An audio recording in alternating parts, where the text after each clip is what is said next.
महत्वाची बातमी मुंबईच्या वांद्रे परिसरामधल्या रंगशारदा हॉटेल ईडीकडून जप्त करण्यात आलेलं आहे। जप्त केलेल्या हॉटेलची किंमत 332 कोटी रुपये असल्याची माहिती आहे। म्हाडानं सांस्कृतिक उपक्रमांसाठी सवलतीच्या दरामध्ये दिलेल्या जमिनीचा व्यावसायिक वापर झाल्याचा आरोप आहे आणि सवलतीच्या दरामध्ये मिळालेल्या जमिनीचा व्यावसायिक वापर करण्यात आल्यामुळे ईडीकडून ही कारवाई करण्यात आलेली आहे।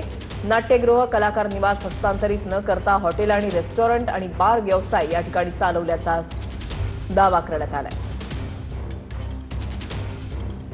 वांद्रे परिसरात असणाऱ्या हॉटेल रंगशारदा या प्रसिद्ध हॉटेलवरती ईडीने जप्तीची कारवाई केलेली आहे। हॉटेल रंगशारदा बरोबरच प्रभादेवीमधल्या एका जमिनीच्या भागावरती सुद्धा जप्तीची कारवाई करत जवळपास 332 कोटींची मालमत्ता ईडीने या सगळ्या प्रकरणामध्ये जप्त केलेली आहे। या हॉटेल रंगशारदामध्ये जे काही ऑडिटोरियम आहेत म्हणजेच सांस्कृतिक कार्यक्रमांसाठी देण्यासाठी जे काही सभागृह आहेत त्यांचा वापर रितसर न होता त्यामध्ये थिएटर, त्याचबरोबर बार, हॉटेल आणि लॉजिंग असा व्यवसाय चालवून त्याच्या माध्यमातून 512 कोटी रुपये कमवल्याचा ईडीचा दावा केलेला आहे। ईडीची जी काही ॲडज्युडिकेटिंग ऑथॉरिटी असते तिथे ही कारवाई टिकते का हे पाहणं महत्त्वाचं असणार आहे। मात्र वांद्रे परिसरातल्या हॉटेल रंगशारदा आणि प्रभादेवीतल्या जमिनीच्या काही मालमत्तेवरती ईडीने जप्तीची कारवाई करत जवळपास 332 कोटी रुपयांची मालमत्ता जप्त केल्याचं अधिकृत प्रेस नोटमध्ये म्हटलेलं आहे।